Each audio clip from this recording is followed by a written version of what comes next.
حضرت سعد بن ابی وقاص رضی اللہ تعالیٰ عنہ نے کلمہ پڑھ لیا، ماں احتجاج پہ بیٹھ گئی، اگر تو کلمہ نہیں چھوڑے گا تو میں روٹی نہیں کھاؤں گی اتنی دیر تک جب تک تو کلمہ نہیں چھوڑتا ماں اصل۔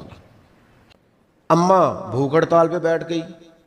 اب ظاہر ہے گلی محلے میں باتیں بھی ہوتی ہیں، برادری قبیلے میں بلوچی اماں ہڑتال پہ بیٹھی ہے، بھوک ہڑتال پہ۔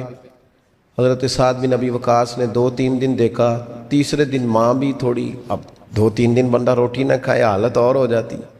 حضرت سعد جا کے نا اماں کے سرانے کھڑے ہو گئے، کہنے لگے اماں میں تیرے ہی پتر ہوں نا، اور مجھے سب سے زیادہ تو ہی جانتی ہے۔ اماں نے کہا اسی طرح ہی ہے، تو کہنے لگے اماں تو میرے جذبے بھی جانتی ہے، کہ پتر بالکل جانتی ہوں۔ تو کہنے لگے تیری ایک جان ہے نا، اگر تیری 1000 بھی ہو نا، ایک ایک کر کے ساری نکل جائے تو مدینے والے کا کلمہ پھر بھی نہیں چھوڑوں گا۔ اماں تیری